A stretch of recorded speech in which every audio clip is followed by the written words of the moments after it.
It's time for the biggest tracked tank in the Space Marine Codex. Let's prepare to pay homage to the mighty machine spirit of the Land Raider.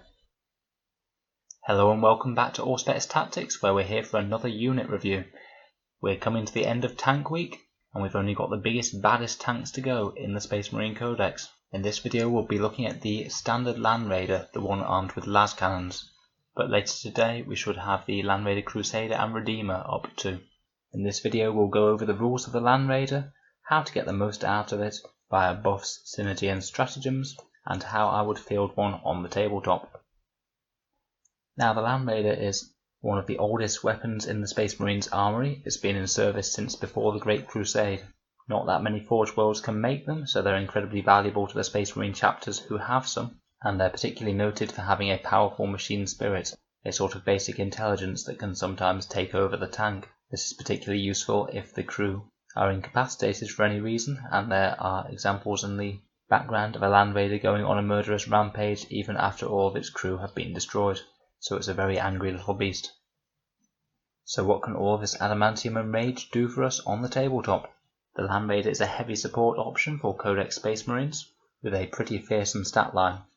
It's got a movement of 10, a weapon skill of 6 up, ballistic skill 3 up, strength 8, toughness 8, 16 wounds, 6 attacks, leadership 9, and a 2-up armor save.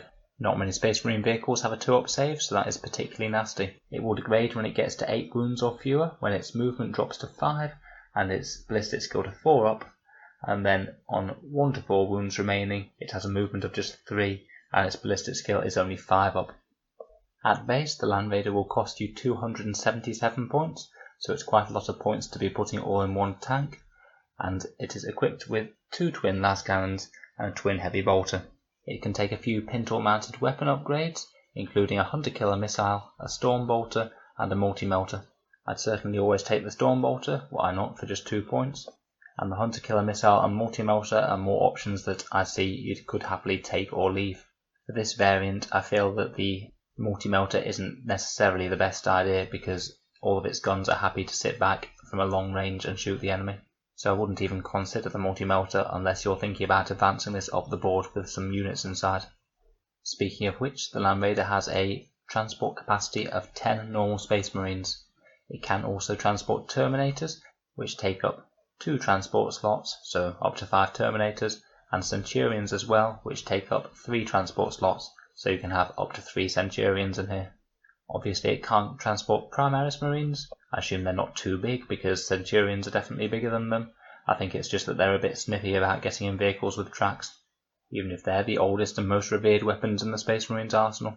The model has the Angels of Death special rule, which will give it shock assault, bolter discipline for that storm bolter, and most importantly combat doctrines, which in the Devastator doctrine will give an extra AP-1 to all of its heavy weapons, so an AP-2 heavy bolter, and all the lascannons will be AP-4. It has smoke launchers, so if you should want to give up all of that nasty firepower, then you can choose to pop smoke and make the Land Raider -1 to hit. I'd usually only do this if your Land Raider has no really good targets to shoot at with those lascannons. It has power of the machine spirit, which allows it to move and fire those heavy weapons with no penalty whatsoever. And it has the explode special rule. Now the Land Raider has a particularly nasty explosion, so if you roll a 6 when the Land Raider dies, then everything around it within 6 inches will take the full D6 mortal wounds, so that could be potentially very nasty either to your opponent or to you if it explodes in your back line. So overall the Land Raider is a bit of a mixed beast. Most of its guns are very happy to be sat back at long range, but it has a transport capacity that's only really ever going to be that much use if you're transporting models towards the enemy. It's exceptionally durable for a Space Marine tank, but it does have a price tag to pay for that. For example, it's not really more durable than 3 Space Marine Hunters or Stalkers. It's about the same price as those 2 units. So how can we get the most out of the Land Raider then? Let's go through the chapter traits that can buff it. Firstly, as I've been saying all week, Iron Hands is particularly good for vehicles. A 6-up Feel No Pain will further boost its already considerable durability. Boosted Overwatch never hurts, and in particular for big models like the Land Raider, the damage table degrading a lot slower is very helpful for this. It won't start degrading until it is 4 wounds or less. The Land Raider doesn't actually care as much about the Iron Hands boosted doctrine because it already gets to ignore the penalty for moving and shooting heavy weapons innately, but those extra reroll ones to hit with heavy weapons doesn't hurt.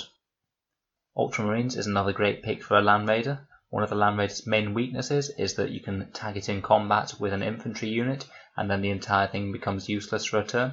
This is particularly painful for a unit as big as a Land Raider with a load of guns, as you can lose all of that nasty firepower just by letting, say, a few infiltrating Genestealer cultists get into base contact with it. I honestly think the Games Workshop should think about giving Land Raiders a rule to fall back and shoot, at least in some capacity. Ultramarines, however, does give you this ability, so that's why I'd strongly consider it for a Land Raider. Raven Guard, or the Stealthy Doctrine, is also great on a Land Raider, as it will turn that 2-up save into a 1-up save, provided your enemy is shooting with weapons that are over 12 inches away and don't ignore cover. This benefit is best on high save units, so the Land Raider is about the best recipient of this buff.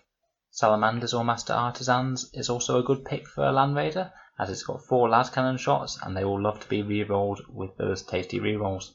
And finally, Crimson Fists or Imperial Fists aren't too bad for generically buffing the shooting of the unit in their own respective ways, and they get a few extra hits with the heavy bolters, which is nice. But you don't really buy this thing for the heavy bolters, it's all about the lascannons really. For character support, Captains, Chapter Masters and Lieutenants will all buff the model's damage potential, which is very nice.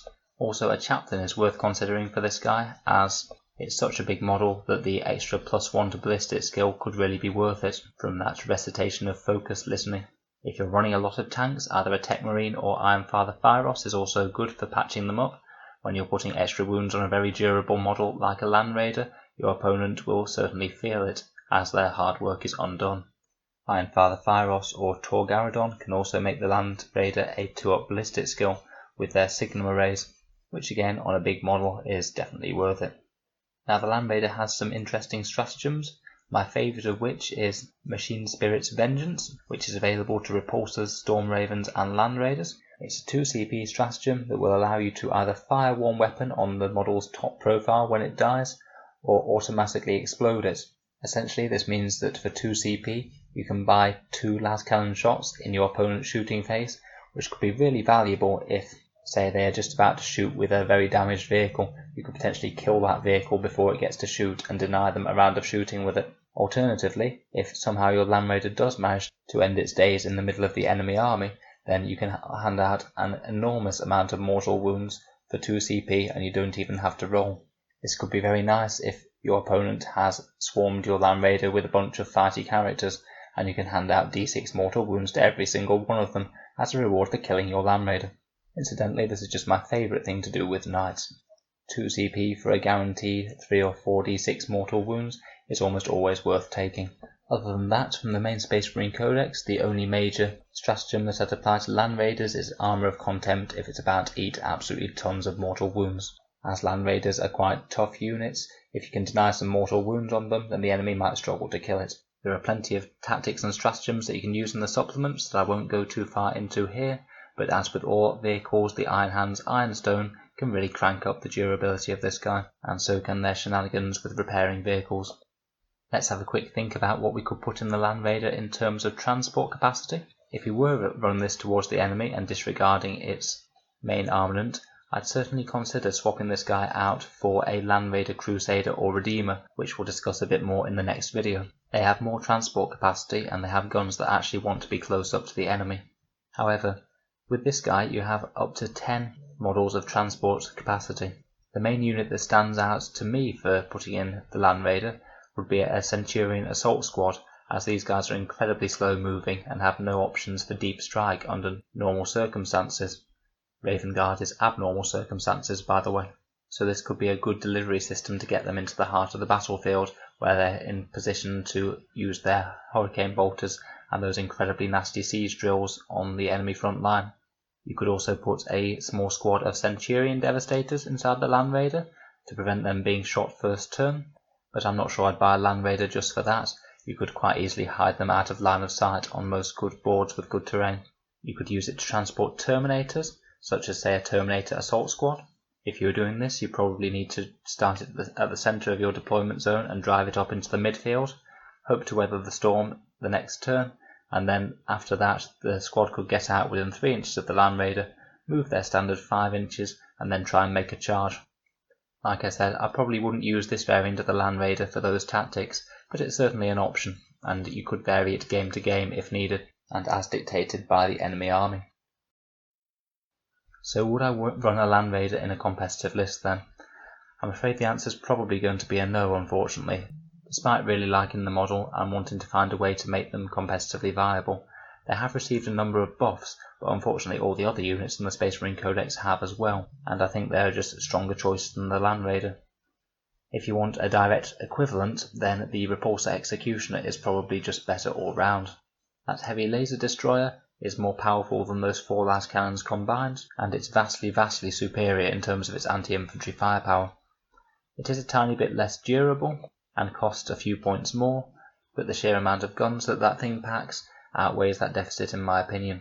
It also has the fly keyword, so you don't have a chance of one fatal infantry person getting through to tag your Land Raider and make it useless. That being said, if I were to run a Land Raider, then I would take the Storm Bolter and probably the Hunter Killer missile, and leave the Multi-Melter at home. Iron Hands or Ultramarines would both be good choices for running a Land Raider, or potentially a successor chapter with Master Artisans and Stealthy, which both ramps up the model's durability and offensive output. As I'd use the Land Raider Crusader if I actually wanted to transport anything with it, I'd probably sit this guy towards the back of your forces and support him as part of a gunline castle with a chaplain and probably a captain and lieutenant also to get the most out of all of those guns. If I was going second, I'd strongly consider using prepared positions to get a 1-up cover save for the Land Raider, and I'd use that 10-inch maneuverability to manage to get optimal shots on the units that I want to kill and stay out of harm's way. If the enemy were reaching my lines, then you could always charge a Land Raider into close combat to hold up even a scary close combat threat for a turn or two, and if a bunch of enemy units charge the Land Raider and kill it, then there'd be the option of auto-exploding it for 2 CP to bathe them in mortal wounds. So overall, I don't really think that the Land Raider is a bad unit. A lot of the Space Marine army has got a lot stronger thanks to all of these buffs, but unfortunately I think that it's just outcompeted by other options in the Space Marine Codex. A lot of the light tanks have overall, point for point, more durability and more firepower, and I think Repulsor Executioners outweigh the Land Raider in terms of heavy firepower, though you could make an argument for the Land Raider based on the increased durability and lower cost. If I've made any errors or omissions in this video, please let me know, and please let me know if you've had any success running Land Raiders since the new Codex has dropped. Thanks for listening to another Auspex Tactics unit review, and please check back later today for Land Raider Crusaders and Redeemers. Thanks for listening, and I hope to see you in the next video.